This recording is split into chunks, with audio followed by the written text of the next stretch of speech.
All right, I am frozen on yours again. That's all right. I'm Just get rid of it. Get rid of it. just the. Oh yeah, here. Let me hide you if you're gonna be frozen. All right. Wow. So that's fun. Yeah, this has been great. Yeah. Don't buy a new webcam is the lesson for today's episode. Yep. So hello everyone. Welcome to Tapcaf Transmissions, the only Star Wars podcast that needs to call Leo Laporte when we're done with this. That'd be nice. Leo Laporte could probably help us out. Yeah. Maybe we could even call him live during an episode recording. Yeah. Well, I'm Corey. Joining me, as always, is my co-host with a functioning webcam for the most part, Eckhart's Ladder. How are you doing today, Justin? I'm doing well, and yeah, my webcam is fully functional. If I go a bit to this side, you can see the Masaman Curry Vite Ramen behind me, and if I were to point you at the ground and take it off the little hoist, you'd be able to see my dog sleeping on the floor. So there you go. That's all you need. Yeah. Somebody in the chat has said, this podcast is just like Kenobi. Great content marred by less great technical execution. Fair enough. Yeah, fair enough. All right, well, today we are going to be talking about Kenobi, the finale, also a bit of episode 5, because we usually do these episodes in pairs, but of course the finale is what's freshest in everyone's minds, the most to talk about probably. I normally have a webcam. I bought a new one, spent an hour and a half, 2 hours today getting everything set up and changed over. Was working fine. Sat down to do the podcast, and then my webcam just wasn't working. Which, like, so I'm gonna be a box here. Taking that long to set up a webcam already is like a bit of a warning sign.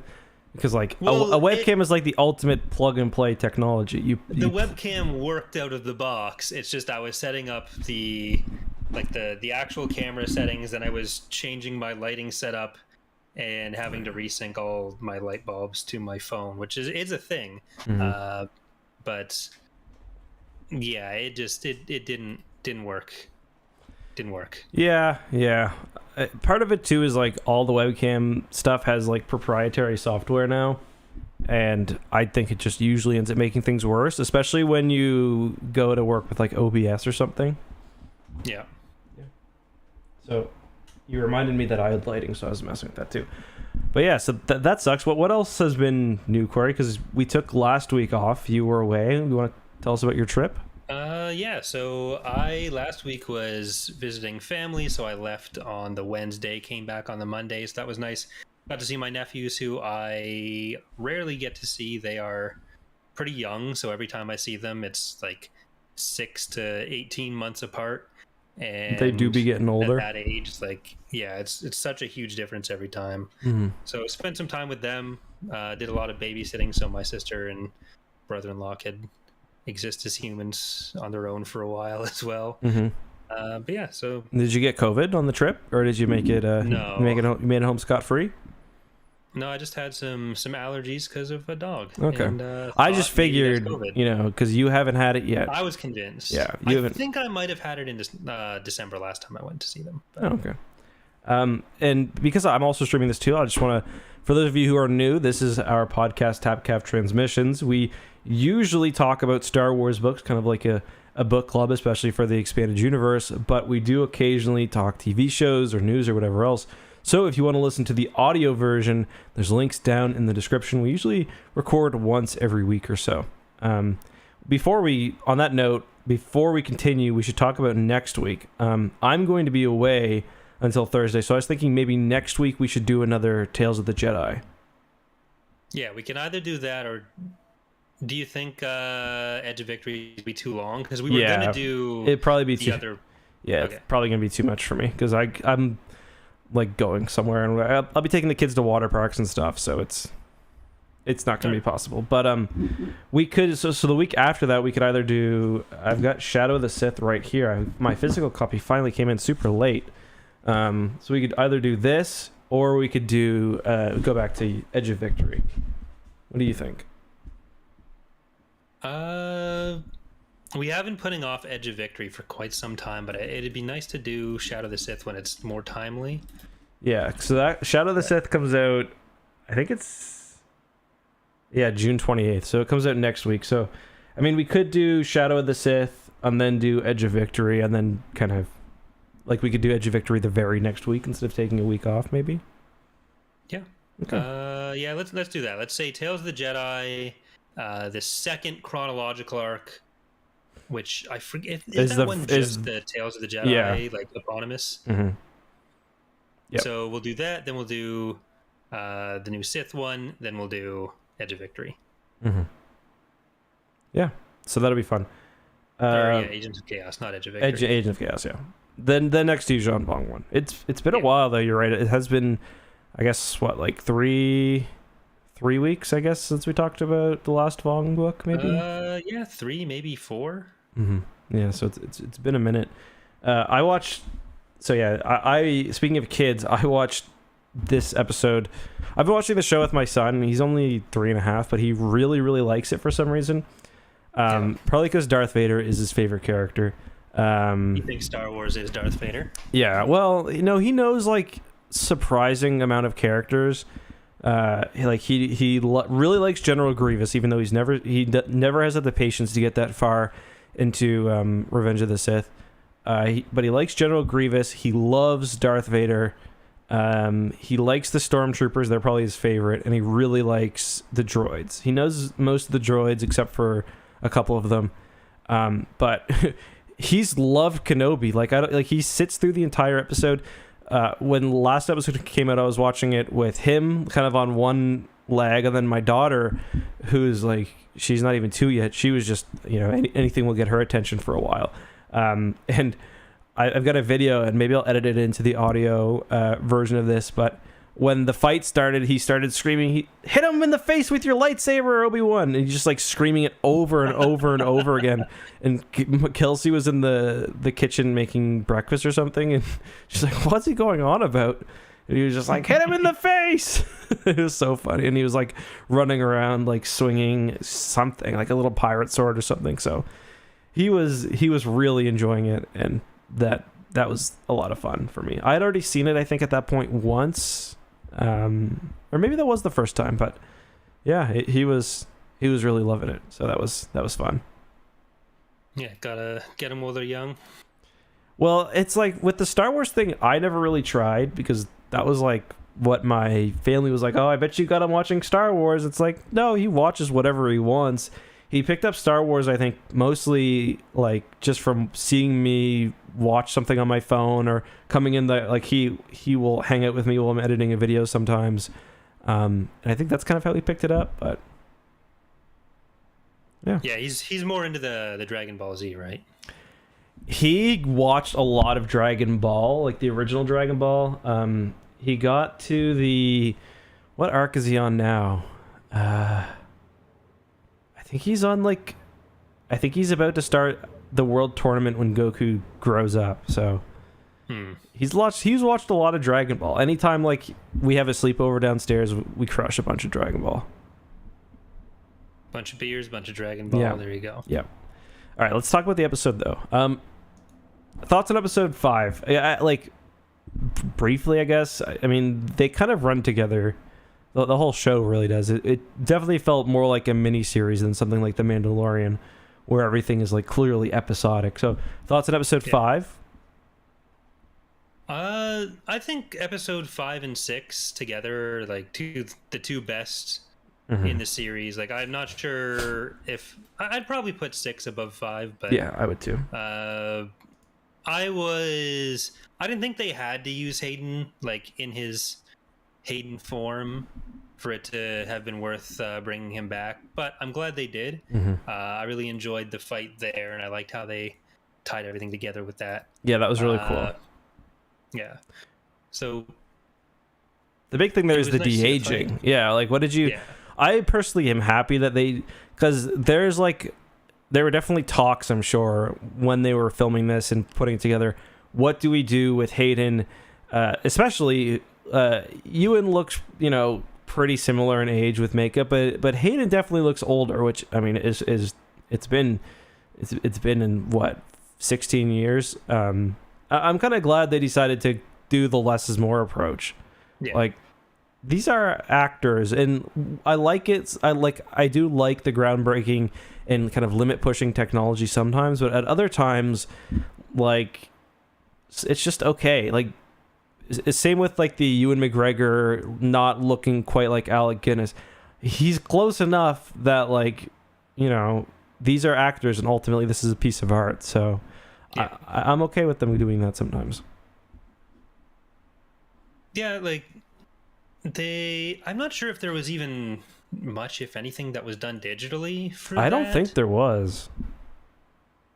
Yeah, because like they were clearly, Hayden at the very least was clearly much older than like 19-year-old Anakin. But yes, like I don't think it has to be like you know what's going on with that in the same way that, you know, like obviously Alec Guinness and Ewan McGregor aren't the same person or aren't going to look the same. Yeah. Like, I mean, Hayden Christensen is 41 years old. He was probably 40 when they were filming this, and he's playing, like you said, is he 19? Is that how old he is? And he's got to be between 19 and 22. What was he? Because yeah, early days of the Clone Wars, he's still short hair Padawan situation.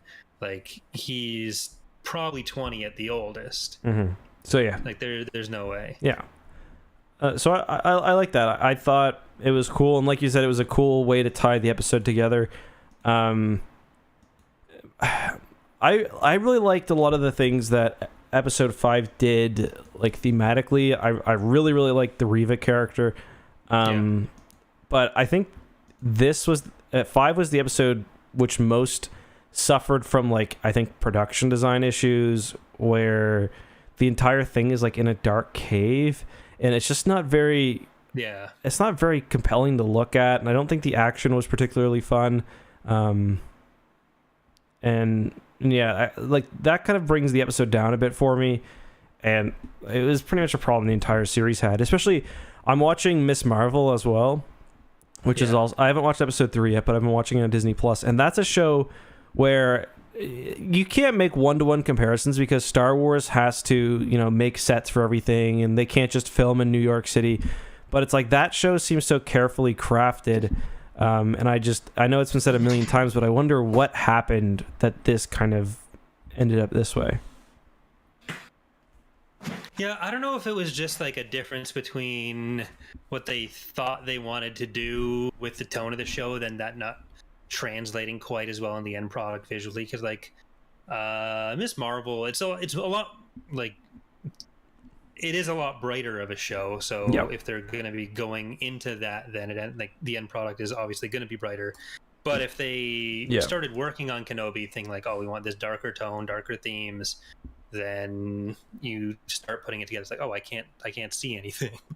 Like, if there was one thing I could change about the show, then it would definitely be like, if I only got to pick one thing to change, I'd like to be able to see things. That would be nice. That would be something. For me, though, it's the music. I respect that they wanted to do something different with the music and not rely on the old themes. But like, if you watch A New Hope in particular, that's a movie that it looks kind of amateurish sometimes. The action scenes aren't particularly good. I mean, the Death Star action scenes, for example, obviously the trench run and stuff is really cool, but like the music is so exhilarating that it really carries it. And like, none of the original trilogy, besides for like the Battle of Hoth, has very compelling ground action. It's all frankly pretty terrible. Maybe that's going a bit too far, but a lot of it is like what we see in Kenobi, where it's like the stormtroopers aren't even really behind cover; they're just kind of ducking and weaving and missing their shots. But the music really carries it, and there's going to be fan edits, or there probably already are, I'm sure, that show kind of how some of these scenes work better with traditional Star Wars music. Yeah, but one of the biggest things I saw was like, oh, there was such a great opportunity to use Imperial March earlier on in the season. That just shows how bad the show is that they didn't use it. But I think if they had used it would have undercut what was being done with it later on in the last scene with Vader. So I think there's elements of it that, like, could have been better. But I think using the original scores in that kind of way wouldn't have been particularly good. Like, I'm glad we got Yeah. Imperial March when we did, rather than getting that earlier. And at a certain point, you're going to be comparing people to Williams, which is just it's not going to come out favorably for most. That's true. And you're right. You can't just like take tracks wholesale and insert them in. But I feel like certain Star Wars movies, like Rogue One, for example, did a good job of taking, Sure. the motifs and kind of building new tracks around them. And then there's Mandalorian, which went kind of the other direction and made a new sound for itself that And does totally sound worked. very Star Wars. And it's something that it matches more with a lot of what's being done in other new Star Wars songs a bit more. Mm-hmm. But yeah. Mm-hmm. Yeah. Trying to think if there's anything else about episode 5. I mean, I obviously liked the Reva Darth Vader duel was cool. Yeah. And there's the one moment that everyone's been talking about, or everyone was talking about last week, where the Grand Inquisitor just kind of pops up with the hello from Reva on the ground level. That is just so goddamn funny. And I honestly feel like it's kind of representative of the show as a whole, where it does. I honestly think that this show is going to get somewhat of a prequel treatment, and already is, in that the execution has some major issues, and the prequel trilogy has some major issues. There are scenes. I've got a video coming out kind of about, if you watch Revenge of the Sith and you pause it for like any major action scene, someone's gonna look like a PS2 character. Like, watch the Palpatine fight versus the Jedi. You pause it, and like it's PS2 Ian McDiarmid fighting. And that was like something that a lot of people were using to detract from the movie in the day, but it's not really something people remember. And I do think maybe this movie or this series will get kind of the same treatment, because I believe, I'm curious to hear your thought, that overall the themes are great and the story is great. It's just the execution lacking a bit. Yeah, it's something that we kind of see all the time with Star Wars, where like big picture, a lot of what's going on is good, and then some of the moment to moment stuff is what's lacking, or the way it compares to people's expectations is what's lacking. So a lot of it, when you kind of go in knowing what you're going in for, and you're able to kind of focus on the bigger deals, then a lot of Star Wars ends up aging better than its initial reception. Mm-hmm. Yeah. Sorry, go ahead. Like, one of the biggest topics for everything was like, everything's been like, canon's ruined because they killed the Grand Inquisitor, those idiots. Like, okay, well, most people were guessing that he was not dead, because that wouldn't have made any sense. Mm-hmm. And then he turned out not to be dead, and I just wonder how much more air the world would still have if the people had just gone with what was clearly going to happen, and that he wasn't going to be dead. Yeah, I saw a lot of people claiming that the show broke canon in one of like many ways.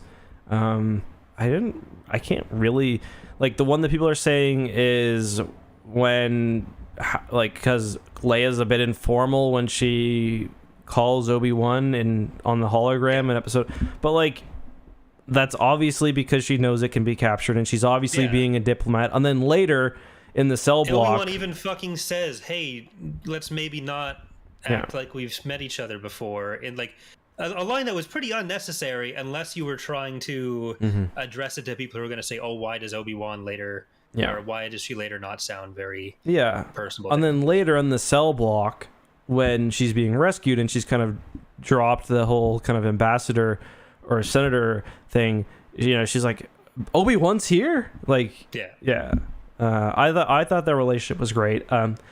I was not surprised that Leia got sidetracked, or it's not sidetracked, put off to the side in the last couple of episodes, but I really liked her character. I thought they did a good job. They could have, they were almost on the cusp, I think, of being a little too on the nose with, this is, little Carrie Fisher, and like she's exactly like she is now, but smaller. I don't think they crossed the line. They could have, though, if they weren't careful. So there were mostly a few lines in her first episode where it was like, okay, she doesn't sound like she's 10 or 8 or whatever she was supposed to be. But I think it did get kind of better as it went on there. I liked it. And I mean, she's just so cute. Like, she's just a cute kid. And it's crazy how good child actors are. Like between, obviously they're not kids anymore, but like just I rewatching the first season of Stranger Things, and like between that and like what we're seeing with kids in shows like this, it's pretty insane. Like what directors are able to get out of them. But yeah, I thought she was good. Is there anything else you want to talk about for episode 5 though? Maybe a bit with the we can talk, I guess, from both of the episodes. There's a bit of the Jedi Wall stuff. Oh, so, yeah. A lot of names that were up there, a lot of Legends characters that have been referenced here. And I think some of the Reva stuff is worth talking about, like across both episodes. Okay. So if we want to maybe talk about her first, I know you've come out as a #1 Reva stan and taken a lot of heat for doing so. So if I don't know if you I really like Reva, and I at the first episode I was pretty vocal about how like she's hamming it up a little too much, and I'm not really too sure about it, and I didn't love the character, but like I think that the finale as a whole makes the entire series better, especially with the characters of Obi-Wan and Reva. But yeah, so Reva is obviously, and I've said this a million times, is obviously a character who's overcompensating for the fact that, you know, she's just along on the ride.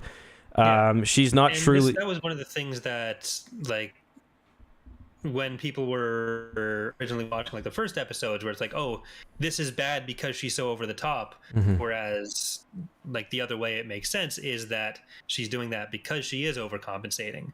And that's how we were able to kind of say from the start, she is overcompensating. Maybe that's for a story reason and not just because she sucks. Yeah, no, I thought her acting was really great, especially in the last episode. I thought she knocked it out of the park.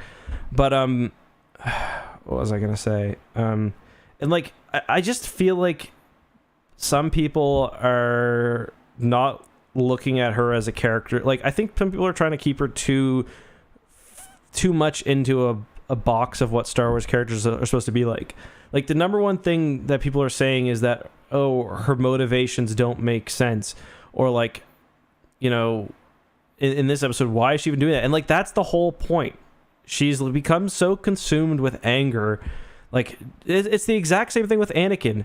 Like Anakin killing the children and doing everything he does to save Padme based on a dream. It doesn't make a whole lot of sense. Like that's the whole point. Like that's what Yoda says in episode 5. Or episode 6, actually, when he's dying, he says the dark side will dominate your destiny forever, basically. And like that's what is happening with her. She, you know, has her whole life ripped apart in front of her. All her friends killed. The Jedi are destroyed. She's you know, on the street dying, and she vows to take revenge, which is what Jedi are not supposed to do. And in doing that, she ends up nearly becoming, at the very end of episode 6, basically the thing that set her on her dark path. And I love that scene where she's about to kill Luke, and that's when like she's like, "What the fuck am I doing?" Like and then she's like, and then I thought the scene where she's crying to Obi-Wan, and she's like, "Did I become him?" I thought that was like phenomenal. I thought that was really, really great. And I don't think we usually get that much depth when it comes to like she wasn't twisted or manipulated by, you know, like she wasn't tortured into becoming evil, like I believe is what happens to Trilla in Fallen Order. It's like she just let the anger and the hate consume her, and like she almost, you know, lost herself to it. Yeah, it's really easy and common for Star Wars to kind of get into this binary of you're either light side and on the good side, or you're dark side and on the bad side. And Reva's a situation where she was working with the Empire, but she was doing it having essentially infiltrated the Inquisitors, but it wasn't that she was like a light sider pretending to be on the dark side. She might have thought that of herself, but she was on the dark side. She had let that need for revenge eat away at her, And I think that factors a bit into why Obi-Wan is willing to use her the way he did. Yeah. Like, he set her up to get her ass handed to her by Vader. Yeah. Like, he would have known that his excuse of like, oh, he's going to be so focused on me that he won't see you coming, which maybe he has some hope that that's going to work out. But ultimately, that's coming down to Reva making her own choice to pursue her need for revenge that way. Yeah. And like I'm seeing some small like I'm seeing some complaints, and the thing is, like, I feel like there's not many characters who are getting as like, okay, so one complaint: why did Vader let her live? Like, Vader thinks so little of her at that point. It's like he walks away. The Grand Inquisitor even says, like, you're basically a street rat. Like, we found you, and I just assume Vader didn't kill her because he knows that like she might have some usefulness. And when it comes to why was she hunting Luke down, well, I assume either to get revenge on Obi-Wan, that's probably part of it, because she sees him as being partially responsible for what happened, and also because I think she thinks that finding Luke would probably get her back into Vader's good graces. yeah, like, Vader definitely wouldn't see her as a threat. Like, we see that in his fight with her. Mm-hmm. And it makes more of a statement if you just... Yeah, he doesn't need to. Yeah, she's a street rat, and she might still have some usefulness to her, but... And the one thing that I really don't get, that's just so stupid, that I personally think is so stupid, is, well, why didn't Obi-Wan kill her? Like, what do you mean? Why would not Obi-Wan kill her? Why would Obi-Wan kill her? Like, is a Jedi gonna strike down a woman who's, like, broken? Like, yes, Obi-Wan kills Darth Maul when he mentions Luke, because Darth Maul is openly threatening Luke. Like, Obi-Wan can't just kill a random woman. Like, what the fuck? Yeah, there is a question in my chat of how did she know about Luke? She saw Bale's message to Obi-Wan. Yeah. Like, when Bale needs some better ops. Yeah, that part was like that. Bale got notched down from real homie to, like, mid-tier if I don't hear friend. back from you, I'm gonna check on the boy on Tatooine. Mm-hmm. It's like, come on, man. If you don't hear back from him, there's a good reason not to. Yeah, I'm gonna check to the boy on Tatooine who lives with a farmer. Yeah, it was. Yeah, that part was a little silly. The other complaint that is just really driving me crazy about this show, and listen, if you don't like this show, totally fine, 100% okay. But the complaint that, like, they ruined Obi-Wan's character and made him a wimp, like, you're literally missing the entire part of the show. The show is about how do people deal with grief on the, like, or trauma. You've got Vader, who is completely unable to recover from it. That's what Kenobi learns, and he gives up. You have Obi-Wan, who is stricken by it for a long time, just like Yoda is, by the way. Yoda fucks off and lives in a swamp for, even doing nothing even longer than Obi-Wan. And then at the end, you've got the really beautiful moment where Obi-Wan's like, I'm not going to live into a cave right now. I'm not going to be scared of, the worst thing happening. Like, I'm going to move on with my life, essentially. And he's the hero at the end of the series that we know. And then we've got Reva, who's somewhere kind of in the middle, where she did let it consume her. She didn't quite go off that cliff, but she's also not, recovered yet. Yeah, like, Obi-Wan has so many things happen to him over the course of episodes 1 through 3, but he's either placed as a secondary character to what's going on with Anakin, which is obviously the more important part, or even Padme. Mm-hmm. And to another element of him is that he's meant to be kind of the more caring side of the Jedi Order, maybe, but he is positioned as kind of the representative of the Jedi Order in Anakin's life. So we don't get much to explore how he's reacting to things. So having something where we can focus on him as a human rather than just as a Jedi, and how he processes what he went through with Anakin, what he went through with Qui-Gon. Like, he lost his father figure, was immediately put into this role as a parent, and essentially, like, as far as the Jedi work. And we never really get to explore his reaction to that, his reaction to how he might feel he failed Anakin, how he might feel Anakin failed him. We get the bit of speech at the end of the fight of Mustafar that kind of hints at that or goes into it a bit. But here we get 4 episodes, the first 4 episodes, that are really about how traumatic that is for him. And it would be. Yeah. And then the last episodes are how he's able to not dismiss that, but kind of take that as part of his experience, grow from it, and use that to be able to confront Vader and on from there. Beats his ass. Yeah, you're totally right. I think part of the problem, and it's kind of funny because we talked about this when we were reading the Revenge of the Sith novel. Sorry? Brotherhood as well a bit. Oh, yeah.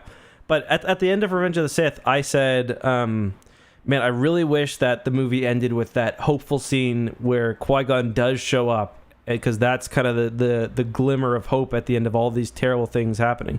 And like, what this show essentially did is like get to that point where like the bad part is over and like now people are starting to recover. And I think part of the problem is that people assume because episode 3 ends with the binary sunset and stuff, that it's all, you know, uphill from there, or that it's all kind of, you know, upside from there. It's all happy. Obi-Wan's fine because the children are back. But like, it's not quite that simple. Like, you know, his best friend just murdered a bunch of kids and it turned into an evil robot and all this shit. So like, but they got there at the end. Like, it was, what the I swear something just got killed out in my neighborhood. But like, this was the happy moment. Like, Obi-Wan gets to see Luke, and that's a scene that I thought about too, because like Luke and Leia, like those are the closest things that he has essentially to like his friend. Like that's, you know, so yeah, I don't know. I think people are just, expectations are weird. Yeah, like there's a lot of things in the show, like sneaking Leia out under the cloak, that are definitely memeable. Oh yeah, aren't that great, or the stuff with the lighting that's just pretty bad if you want to actually watch the show. But on a lot of those bigger themes, on exploring the characters, I think the show did a really good job. And I think that's what's ultimately going to stick around for people in the long term. Yeah. And like, even just watching some of the scenes from A New Hope of the Death Star escape, and like Obi-Wan looking back at Luke and Leia, like obviously that wasn't what was intended with it at the time, but there is extra context there that still, I think in retrospect, does work well. Like now that look from Obi-Wan isn't just meant for Luke, it's meant for Luke and Leia, and like Leia's concern there, rather than being for this guy she'd only heard about secondhand, is now for someone that going back 20 years, sure, or 10 years, but she did have at least some connection to him. Yeah, no, I agree. And Qui-Gon's face when he turns around is definitely the biggest meme, which is why he's on my stream layout right now. Yeah, and the Qui-Gon part was like, it really was kind of like the emotional release, I guess, at the end, where it's like things are gonna be okay. Like, like that's kind of like this season or the series is like recognizing, things are gonna be okay eventually. Like Owen and Beru, they're gonna take care of Luke, and you know, Vader. One thing that's interesting is Obi-Wan doesn't think at this point that Anakin is still around. Obviously, he's still physically alive, but like he doesn't believe Anakin's still. And like, but he's kind of coming to terms with that, and but he's also seen that Anakin's got 2 kids who are pretty cool. So like at the end, Qui-Gon's there. He's like, yeah, you went through it, but it's gonna be all right. Yeah, I'm not even sure that Obi-Wan has fully bought into the idea that like Anakin's not in there at all.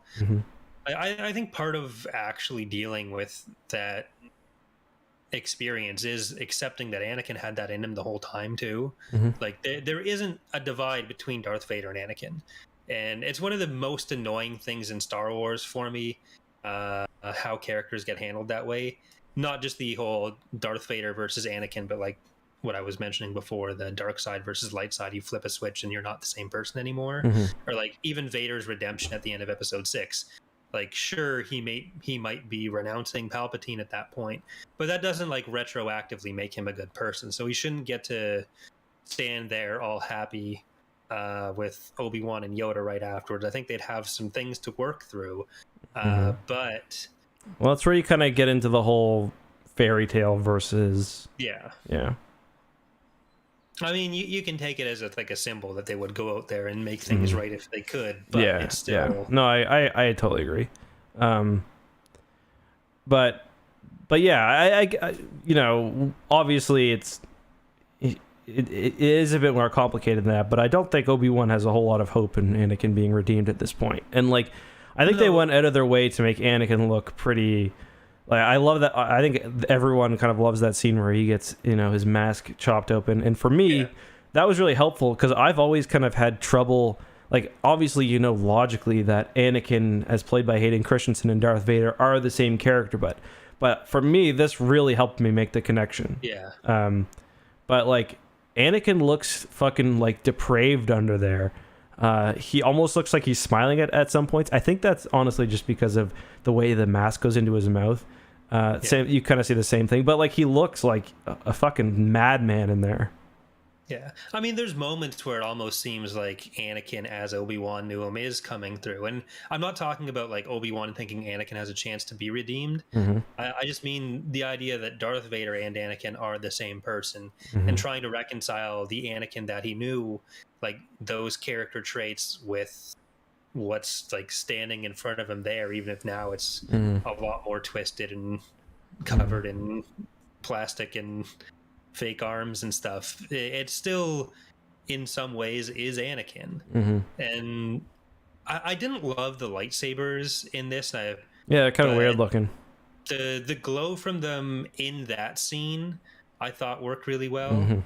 Like the way it was like the blue highlight and then the red one. That's when he's just really gone. But yeah, it's fine when the lightsabers actually look fine in the dark, because it's kind of like that scene in episode 2 during the Dooku Anakin fight when the lights go out and the lightsabers look like that. It's just like in other situations they're way too bright. And there's literally no other light source. Yeah, and they didn't use practical lightsabers in the prequel trilogy, and they have. I honestly think The Force Awakens pretty much got them completely right, and I think other things have too. So probably just like whatever was different in this show, just don't do that again. Yeah, like I think a good base of comparison here is Kenobi versus Book of Boba Fett, where I think Mandalorian is generally pretty well praised on story and execution in almost all aspects. Maybe a few episodes are too slow, but in Book of Boba Fett and Kenobi, there's a lot more criticism on the execution side. But I think where Kenobi makes it up is in how it handles those characters and the broader themes, whereas Book of Boba Fett, there are cool moments, but you can't... There's no overarching real character depth to Boba, even in that show, that that kind of allow you to look past some of the weirder stuff. And you can almost see Kenobi going through a similar trajectory in the first 3 or 4 episodes, but a lot of that ends up setting up what happens in episodes 5 and 6 really well, whereas Book of Boba Fett starts off with things that could be very good setup, but then the later episodes tend to be about Din and Grogu. So it just... That's actually a really good comparison, because I actually think the Book of Boba Fett was phenomenal, like production wise. Like I mean, like kind of like you said, I think like they got a lot of the. It seems like they got a lot of the Return of the Jedi props back, and like things like the ring and the scene where they're making, like just the scene where they're making the N1 starfighter, I think is probably more impressive than any single thing the show did, and I don't think it's close. It definitely, on the whole, has like really high production value, but then you get individual scenes that I think stick in a lot of people's memories of like the speeder chase looking really kind of not great.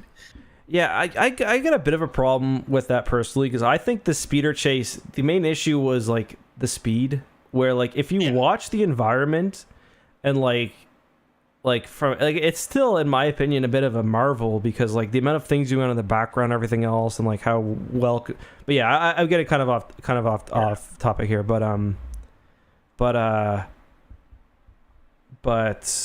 yeah, it's weird because you're right, and it's kind of funny because the Book of Boba Fett is something up until the finale I really enjoyed for like a complete different reason for why I enjoyed Kenobi, which I think is kind of what you're alluding to. Like, I love the Book of Boba Fett because it felt like Return of the Jedi, the TV show. It had lots of cool props, it had lots of cool Star Wars things. It was just like a spectacle, where this, it was like, it's not pleasant to look at sometimes. And that you're also like number one Tatooine stan, though. Yes, absolutely, 100%. But with this, it was like, and not pleasant to look at sometimes. And sometimes I'm like, that's kind of stupid. But I like the overall story. Mm-hmm.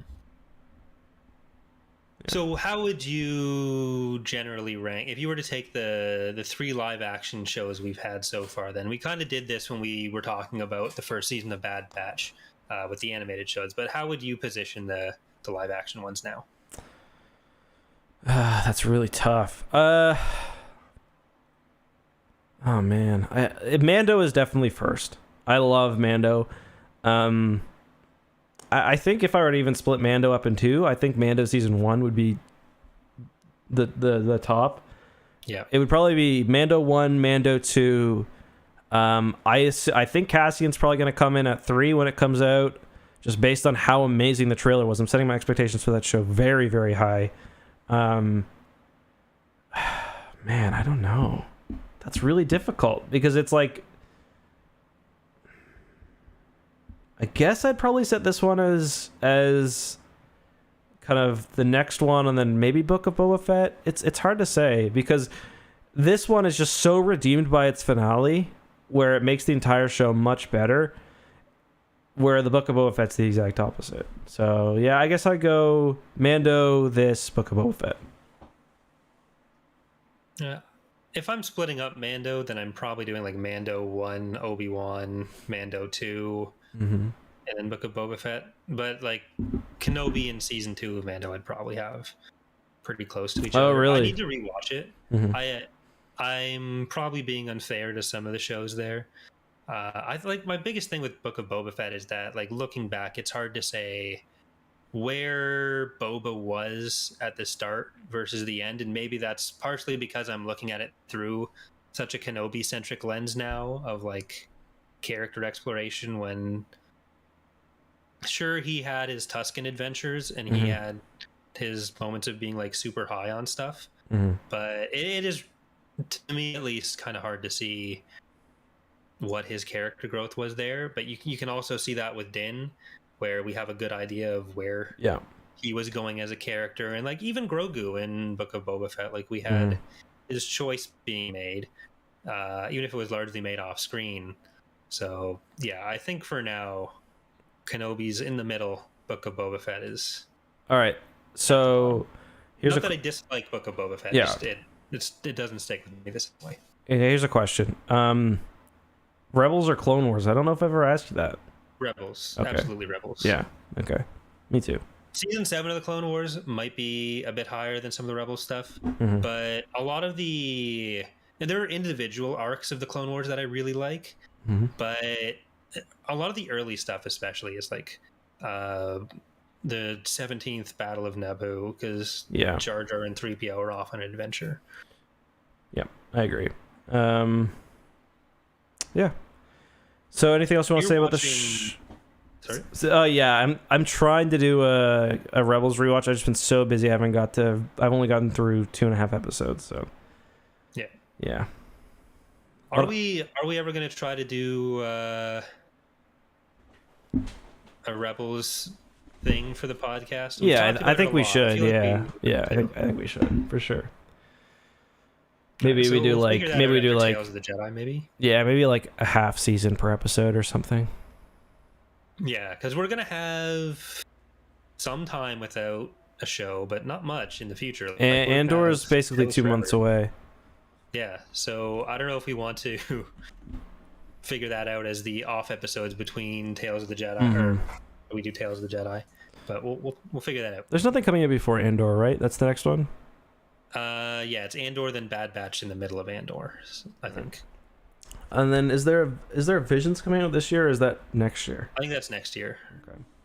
That probably around the same time next year, so probably after. Oh yeah, but Andor's long, isn't it? Yeah, It's 16 episodes.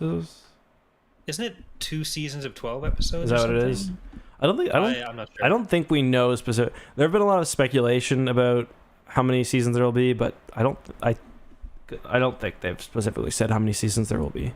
At least 2. We know there will be at least 2, but I don't think we know there's going to be only 2. Yeah, I think there was also stuff about it originally being like 3 seasons with fewer episodes, and then it just got divided differently. So who knows what's going on there? Yeah. Like, I think Andor and Bad Batch are both 2 of the longer shows, so having them air simultaneously is going to be interesting. Yeah. Andor is 12 episodes starting August 31st, and then season 2 of the Bad Batch, which I'm really I loved having just a random episode of the Bad Batch to look forward to every week. That starts on the 28th of September. Yeah. So actually, before we get off Kenobi, we have a couple questions we'll try to get through, but season 2, what do you think? Yay or nay? Like, I love how they ended the story. So, like, if they do a season 2 with the characters, they can't meet anymore. And I don't think Obi-Wan can leave Tatooine. If they want to do a season 2 of Obi-Wan kind of training with Qui-Gon and maybe facing off against some local threat, I think that would be kind of cool. And have Darth Vader kind of maybe hunting down the Jedi that we like, a little Corran Horn, like as a separate plot. That could be interesting. Yeah. But like the actors, we're in a very unique position, like where these actors still want to do their role. They've aged into it perfectly. It does feel like a bit of a waste not to use them. So yeah, I don't know. What do you think? Yeah, I'd love to be able to see them play the characters again, the same way that it's very similar to the Mace Windu situation. Yes. Where I'd love to have I'd love for Samuel L. Jackson to have the opportunity to play Mace Windu, because he's clearly wanted to do that for. And Mace Windu is a really fun character. Yeah. And Samuel L. Jackson's the best. I don't know that I'd necessarily want him to show up in like Mando season 3 as a new person for Luke's Academy. Yeah. Like, I don't know that a season 2 of Kenobi needs to exist just as a justification to have them back. Mm-hmm. And that was already my fear with the first season. I think the more you stretch that out, the harder it is. Mm-hmm. But what they can do is wait another 10 years, use those actors for the children, and just remake the original trilogy with Ewan and Hayden. And there we go. Problem solved. Hopefully. So the Hayden's got around. One different scene. Yeah. McDermott's now age appropriate for his character for the first time. Yeah. What a full circle journey for him that would be. Yeah. Well, I saw a lot of people complaining about the Emperor, but I kind of liked it. I mean, he's 10 years younger, or actually, the first time you really get a good look at him is Return of the Jedi. You see him a bit in Empire Strikes Back, but so he's like 12 to 13 to 15 years younger. So I thought he was fine, to be honest. Do you mean here, or do you mean here? Sorry, here. Yeah, there's some people wasn't aware that was a thing that it was. What do you mean? Of course it was. Oh, well, yeah. Sorry. Yeah. Well, okay. He gets her ass handed to her twice by Vader. So she's too powerful. Too powerful. If they did do another show, I'd be happy to see more Reva as well, obviously. So what would you think kind of a season 2 with, like, again, managed kind of keeping Kenobi and Vader separate, and I don't know, maybe we do the Darth Crate thing. What do you think of that?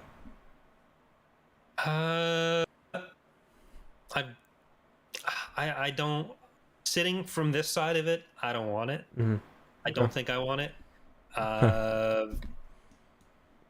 But I don't know, maybe if there was a good story to tell with it here, like I don't think we need another story about like Obi-Wan dealing with his grief. I think that was handled really well. Oh yeah, he's handled it. Move on. But one thing I do want to say about Riva is I do like that we're actually getting a good variety of characters who we know are still around in some form, like Jedi or Jedi adjacent characters that have survived Order 66 and have a really different trajectory while doing it, and how they're going to go into either the period Luke is trying to rebuild the Order or even beyond if some of them are alive then. Because like Cal and Riva are not particularly old. Neither is Ahsoka, but you have like Riva, Ahsoka, Cal, Luke, who all have these very different experiences or views of the Jedi Order from Luke, Riva's even younger than Cal. Sorry. Yeah. So like Luke has this almost veneration of the Jedi Order as he's trying to rebuild it, and then he loses that after everything goes down with Ben. So we know what his story ends up being. We don't know really where Ahsoka goes, that we are going to get a show with her, and maybe she's dead because she shows up in the Tross stuff talking to Rey. But that still leaves they can hand wave that away really Cal quickly. Yeah. I mean, she could have just been like relaxing on a beach somewhere, or on the Ghost. She's just communicating down to like, happy with it. So one thing that's kind of interesting is, as we talked about in an earlier episode, Jason Ward from Making Star Wars, he leaked the entire plot of Kenobi, like a while ago, and he got it right up until the very last episode, where originally. He said that she killed Luke? No. Originally, I believe she said that... I think it was originally Vader kills Riva kind of afterwards. And then he put a thing out saying that the ending had been changed kind of to keep the possibility for a Season 2 opening. Now, whether that's true or whether it was a miscommunication, I don't know, but kind of interesting. But yeah, I don't really want to kind of a straight Season 2 either, but it's just be such a shame to waste the talent when they're so age appropriate and embraced by the fandom again. Like, I fully expect it's not a possibility they're dismissing out of hand. Like, oh no, yeah, for sure. So I will. Oh, we didn't talk about the Jedi Wall. Can you give us a brief? Can you give us a brief on that? I think you kind of know more than I do.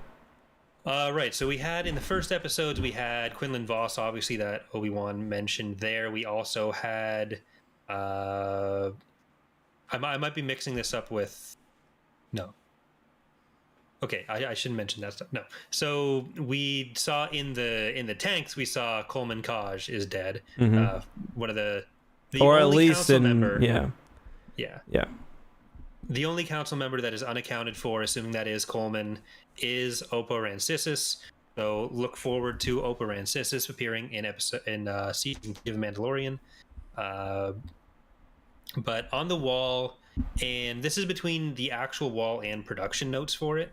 So I don't know if all of it actually made it into the actual episode, but you have almost everyone from Children of the Jedi. So you have like the Ismarans, you have what was the guy's name that ran their sect? Because I think he was on there as well. I can't remember. Ram Koda was in at least the production notes. Oh, really? Jeez, I didn't know all these. Yeah, so Ram Koda was on there.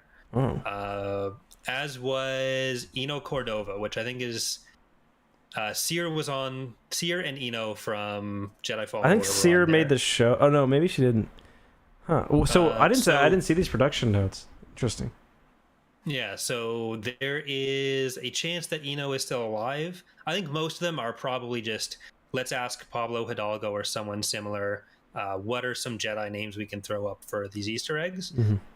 But I think if anyone is, Jin Altus, thank you, is likely to be a potential setup for future stuff, then Eno Cordova, we might actually see show up in the flesh in Fallen Order, or Jedi Survivor rather. Yeah, that wouldn't be it'd be a twist, but it wouldn't I could definitely see them establishing that, because they are very, like I was under the impression, not having I guess paid enough attention, that he was dead in the game, but they don't actually say.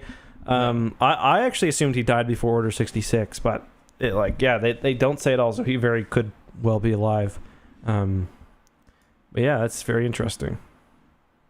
Yeah, like part of his story is the whole no one listens to him about the fact that the Jedi are under grave threat. It's like, okay, I don't know if that needed to be a story that we put in, because like that just makes the Jedi sound even dumber than they already ended up acting. But yeah. All right. So those are the highlight names. And Nija Halcyon, yes, Nija Halcyon, which is Corrin's grandfather, which would be the kid who was in many episodes here, who has now officially met Leia. But whether that's meant to tie the characters together, or is now just like I did also see something, an interview, and I haven't seen anyone talk about this, so actually it wasn't Nija Halcyon, it was Valen Halcyon, wasn't it his father, was it Hal Horn? I think it was Valen who was on the wall, pretty sure. But what was I gonna say? Oh yeah, so I haven't seen anyone talk about this, but I was checking for things online, kind of about the what's her name again? Corrin's mother, Niche. I was looking to see if anyone had talked about it on Twitter.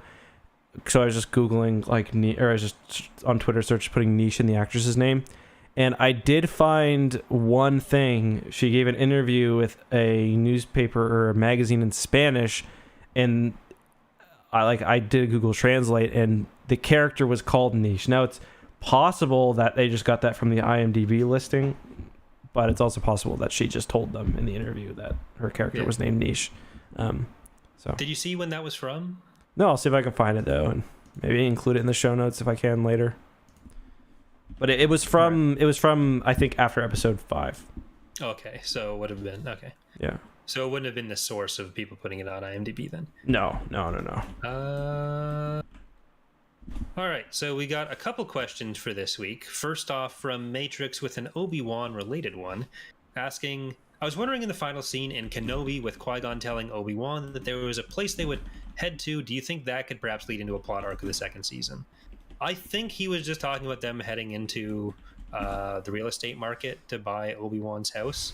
Yeah, I think so. To live in a cave like 5 feet from Owen and Beru anymore. Yeah, I don't think it was like any real journey they were going on.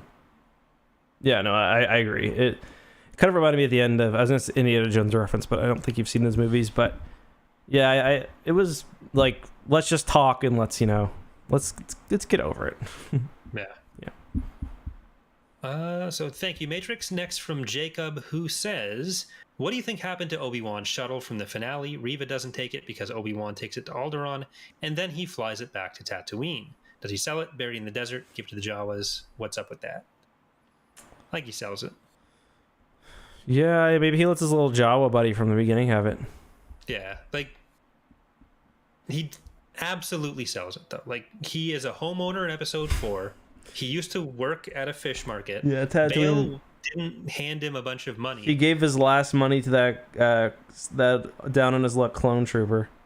Yeah, like, he had to sell the ship. That's how he bought a house. He should have just lived in the ship. Yeah, it looked spacious. I'd live in that ship. Yeah, I think one of the worst scenes, by the way, in the series was the ship behind the ship thing from episode 5.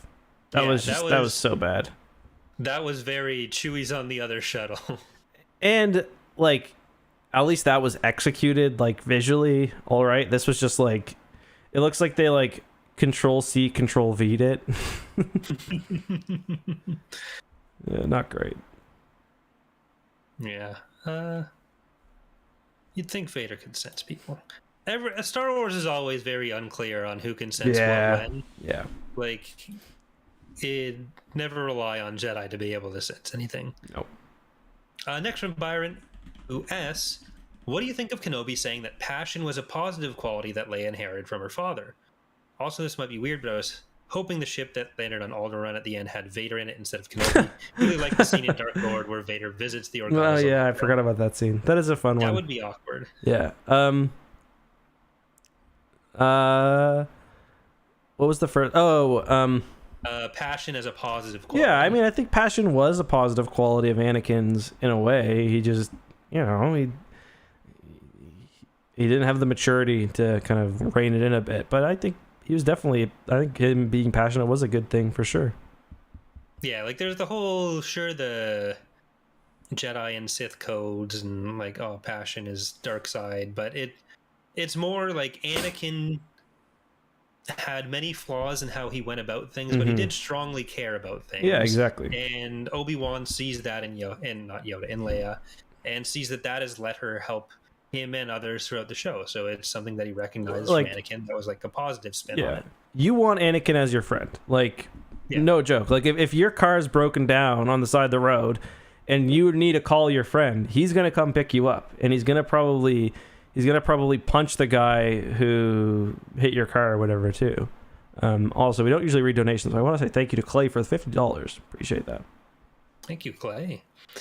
Joel is asking, what do you think the legacy of the series is going to be? We kind of discussed how reception might change over time there, along with the other Disney Plus series. So yeah, I think we mostly covered that, but we'll leave it to future us to see how we reference it in future, and you can just passively study our responses there. So our last question for the week is going to come from Paul, who says, a bit late to be saying this, but I like the fact that you guys are doing more than just Star Wars for Tapcaf. Just wondering if you plan to talk about other subjects in the future like you did with Halo. For example, if I remember correctly, you guys said you like Dragon Ball. Ever thought about talking about Dragon Ball with the upcoming movie or anything like that? I mean, we did have a segment on Dragon Ball to start off the show, so... Yeah, I don't really like modern Dragon Ball very much. I love I'm a huge Dragon Ball fan, less Dragon Ball Z and the other stuff, but I mean, I'd definitely be open to doing other stuff, like, I don't know, Stranger Things, maybe at some point talk about that, even if it's just kind of a segment at the beginning of one of our episodes. Did you watch the new season, by the way, Corey? I am halfway through episode 7, and I think there's 2 episodes still to come. Yeah, there's 2 episodes. There's 2 episodes coming in. I think it's July 1st. Okay. Yeah. So yeah, very soon. It's been good. We definitely want to stay like 95% Star Wars. So in like 100 episodes, you might get 5 that aren't Star Wars, because like there's obviously the core audience for the show is here for Star Wars, but when there's especially culturally relevant things coming out that are in a similar vein, like the Halo show, we're a bit more likely to branch out to that. So like Dune was another one that we did talk about covering, but I still haven't seen the movie. So it's not impossible that there'd be other stuff we talk about. Sci-fi has the highest chance. But I mean, and we usually have like 20 to 30 minutes at the beginning of the episode too, where we're kind of just mouthing off about whatever. So did you watch The Boys yet, by the way? Did you watch the new season? I've only seen 1 episode. Okay. I basically downloaded a bunch of like Stranger Things, League of Legends, pro games, The Boys to watch on the bus to my sister's place and back. So you watched that guy crawl into the other guy's urethra? I'd watched that episode already. That episode is why I decided maybe I don't want to watch this in Maybe public. not on the train. Yeah. So instead I watched Stranger Things on the train for most of the time. Okay. We got lots of good streaming stuff though, between Kenobi and The Boys, Stranger Things. It's been a good time to. Umbrella Academy's back. I don't know if you've. I've never watched that. Is that okay? This is a really stupid question. Is that related to Resident Evil? No. Okay. That's not a stupid question. I understand why you would think that, but it is not. Okay. It's based on a comic book series by the lead singer of My Chemical Romance. So. Huh. Is that Gerard Way? Yeah. Okay. All right. Okay. There you go. That's what I'm leaving you with. That's my bright spot for the week. Yeah. For any Knowledge Fight fans out there. But yeah, we are going to play Teenage Mutant Ninja Turtles. Oh, I'm excited for this. Yes, I'm excited for this. In 5 to 10 minutes, we're going to have Charlie for that, our guest for this episode of Tapcaf. That I did not advertise because I assumed he would not show up, and here we are. Yep. To be fair, he never said he would definitely do it. He said he would, and then you said, if you're not too busy, don't worry about it. So thank you for joining us, Charlie. But Yeah, so I'm going to be live on twitch.tv/Corey Loses in 5 minutes with that. Ek is going to be over on youtube.com/X2, ECKSTOO. We're going to be streaming together. Like we're not like separating here and then each playing the same each game. Playing Ninja Turtles on our own. Yeah, I just don't like the multiplayer. I just don't like Corey that much. He sucks. Yeah, well. Yeah, so don't forget, guys, if you enjoyed this and you're listening, make sure to leave 5-star reviews and tell us something you've enjoyed recently about the podcast or something that we can work on more. But yeah, thanks, guys. Tell us which of us you want us to replace. Yeah. Well, who's the weaker host? Hurt our feelings. Hurt my feelings. Yeah. All right. Goodbye, everybody. You have the bigger viewer base. Not fair.